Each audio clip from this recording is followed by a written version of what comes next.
Now that we have our plant in the LECA cup, make sure that you're really reaching under those leaves and making sure that all of the roots are covered. Any roots that you leave exposed to air that isn't covered by the LECA is gonna dry up with time. And so if you don't want to lose those roots that the plant has been working so hard to create, make sure you pot it properly in the LECA. I like to make sure that my note is above the LECA so it doesn't stay wet for too long and then rot away. So that's a really good tip for avoiding stem rot. Alright, so it looks like that. We have our plant nice and secure in our little cup of LECA here. So I usually sprinkle my systemics about halfway up the cup, but I was filming this video and I completely forgot the step. But you can just sprinkle it over the top of the cup.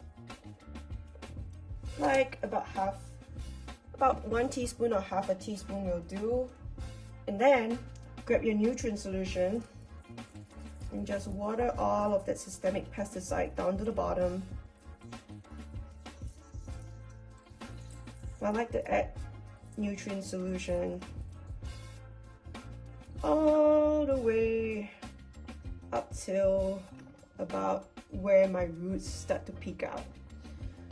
So I do this because in the beginning, the roots are just so much more used to like a moist environment in the fluval. And so I want to make sure that it's not like a shocking transition. They're not going from like a wet environment to like a very dry environment.